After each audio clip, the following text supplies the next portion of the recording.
James, Alex, hello. hi. I'm excited by this. Me too. Private and white labeling. Okay, Let's go.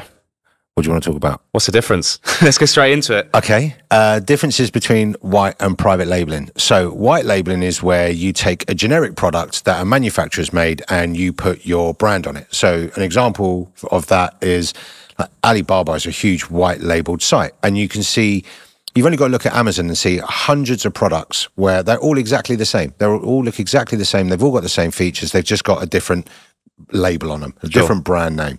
That's a white label product. A private label product is where you look to customize the product. So you could change features, you could change colors, you could change the design slightly, put your brand on it, and it's exclusively sold by you. Nobody else sells that product. Yeah. Okay. Yeah. No, it makes sense. And from my aspect, B2B, it's an absolute no-brainer. Oh, yeah. Absolute no-brainer. So just taking it back, because I know some members here will be looking at the drop shipping element and obviously going private white label. So why would you do this over drop shipping, the private labeling? Oh, hundreds of reasons. So drop shipping is a great way to enter the market or enter the industry, you know, and kind of get used to stuff, get used to running an online business and all that kind of stuff. But ultimately, the margins in drop shipping are very, very low. Yeah. You know, yes, there are some people out there that are making a very tidy living from drop shipping, but a lot of those are experienced marketers and really kind of understand how everything works, and they can move quickly. Now, moving from drop shipping into white labeling is the best way to go to ensure that you can create much larger margins on your products. Be proud of a brand that you've created, and it's going to create you that kind of long-term business. So I always tell people, drop shipping is good. If you can break even with drop shipping, that's great. That shows that there's a demand for your product. As soon as you can, move into white labeling. You buy your products at a much lower cost per unit. You can brand the product, make it your own, order the stock in. You can offer next day shipping. You can offer much better customer service. And with nowadays, with the way e-commerce works and the way that, you know, people demand a fast service, not just shipping, but also in terms of customer service responses and everything. That whole customer service or whole customer experience in e-commerce has become really, really important. With the giants of Amazons of this world offering next day delivery and all the other clothing shops as an example, it's just, you have to adapt and you have to get as close to that as possible, because people pay more for just quick speed and, you know, that sort of process. Yeah. So at what stage would you move from drop shipping to that? What would you say, right, now is the right time? Well, I think if you've made a good 30 to 50 sales with your product and you can demonstrate that there's a demand for it, then, you know, you go for it. Especially if you can do that within a cold testing phase of starting up, then it just clearly goes to show that there's an opportunity there. And I'll give an example. We've got a particular member who started off with a one product store in a niche and didn't make any sales in the cold testing phase, and that was largely because of the cost that he was getting the product at versus what Amazon was selling it for. Because with Amazon's like always a race to the bottom. Who can provide it at the lowest price? And it became quite difficult. So we kind of switched up his niche. We changed the products, and I caught up with him maybe like a couple of months in, just to see how things were going. And he said this one particular product, he was selling 40 a month. And I said, look, why have you not white labeled this already? Like, you need to do that.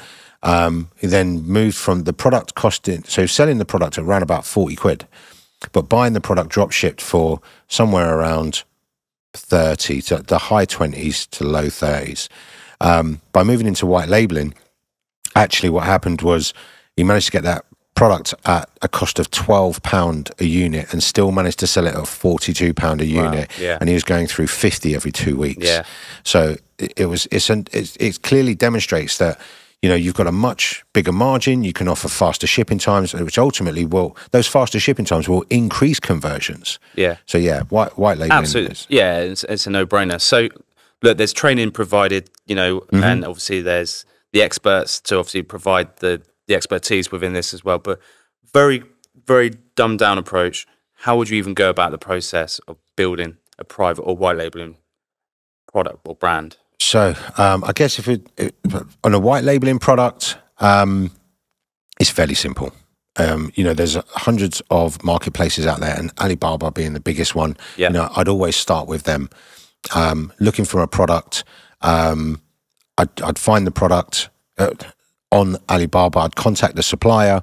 I'd be saying, look, I want to order 50 of these, especially if I just take it back a step, that if you've been selling the product drop shipping, and it's not the same supplier that can do it in bulk, because first port of call I'd say is, look, contact your supplier that's doing it for you drop shipping and say, can we do this in bulk, and see what sort of price you can get on that. Otherwise, find a supplier on Alibaba that will be selling the same product or something similar, get the product ordered so you can test out what the quality's like, and then start negotiating on the price. You know, with Alibaba, I always say, tell them you want to order 100, and see what they come back to you with as the price on the product and the shipping. A lot of the time, suppliers on Alibaba will inflate their shipping price just to gain additional profit on the sale. Haggle, negotiate with them. You know, if the price doesn't work for you, you will know what price per unit you want to get it for. So go back to them and say, look, I want 100 units, but this is what I need the price to be. If they can meet that, then happy days. You know, you've managed to get the product for the price that you want it for. If not, is there some give in it? What can you afford to do? You start looking for other suppliers. Sure. One of the main USPs I feel for creating your own brand and everything like that is you're going to stick it out. Yeah. You're going to put more love in, you're going to put more care into it. It's going to be your baby. Yeah. And you're going to drive that on. And that's exactly what you can do with this. What would be one of your, you know, USP, or what would you love about it, or creating your own brand? The fact that when you hold that physical product in your hand and it's got your name on it, or you see, if coming at it from a B2B perspective, you see that product in a retail store, or you see it for sale somewhere, or you see a company using it, and you think, all the effort that I've put into building my business, there it is. You know, it's there in my hands, or it's there on the shelf. People are picking it off and sticking it in a basket. That feeling is incredible. All right, selling other people's products, yeah, it's fine. But once you get to a point of investing in your own product and holding that product in your hand, and then seeing those go out the door and having to buy more stock, it's an incredible feeling. It's a very a proud feeling that 100%. You've kind of got to that point. And I think, like you said there, it's all a natural progression from drop shipping, where you're learning the process. Yeah. Then potentially doing, you know, as like you said there, just putting a brand on something, but not actually changing anything. But then to the final piece, as I'd say, is creating your packaging, maybe changing things to do with that product. Yeah. Whether it's a watch you're selling, you're changing the way even the straps are, whatever it is, customizing it and changing it to what your vision is, then having that vision actually then be sold and other people wanting it. Yeah, it must be, you know, like a feeling like no other, because it's when you've got something in your head and it actually comes to light. Yeah, it's a no-brainer. I want to give an example, because from business point of view, they go hand in hand. If you've got a product or a brand that you've created that's in demand, then you're going to get it in businesses, not just e-commerce, but you're going to actually be able to get it in business. So Huel, and I use it as a good example. Yeah, Huel created their own sort of protein, and then what they wanted to do is they wanted to get it out there. So they, you know, Shopify store, using all the best e-commerce tips that you teach and Anthony teaches with the marketing perspective, and the branding that Anna teaches, you know, the collective here at Change, getting that out into physical, online. Yeah. And then what they did over a period of time, they tested that and they made sure that the sales, they got the testimonials, credibility, and then they approached obviously the retail side, and then from a business to business side, now it's, you know, a beast in nature. Where can you see it going, as in just this whole sort of niche in terms of the product, private label and white labeling? Is it something that's just going to get bigger and bigger, or do you think it's going to go in a different way? What's your... Good question. I think, I was talking to Reese before, and we was talking about, you know, is e-commerce future-proofed, and kind of how do we see it progressing? And I think e-commerce is only growing. Sure. And that means that there's going to be more and more shops. There's going to be more and more businesses, there's always going to be people out there that are looking to solve a problem, you know, create a new product that solves a problem rather than just rehash the same thing over and over again. And I think we will see a lot more progression from white labeled products to private labeled products, rather than just seeing the same old stuff coming out time and time again with a new name on it. Actually moving things into more kind of product development, especially with the green revolution and sustainability and all of that kind of stuff. There's a requirement for us to tackle climate change and all of that kind of stuff. And there's legislation, not just within the UK and the EU, but across the world now, where companies have to do more to reduce their impact. And that is just going to create more and more new products. And yeah, so I see a lot more progression into private labeled over white labeled.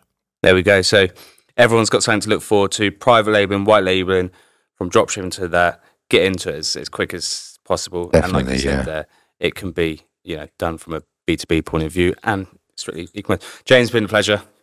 Thanks for that, Alex. We can certainly we can talk a lot. We could do, but we could do. We'll do a part 2. Yeah, let's do it. Thanks. Cool, thanks, mate.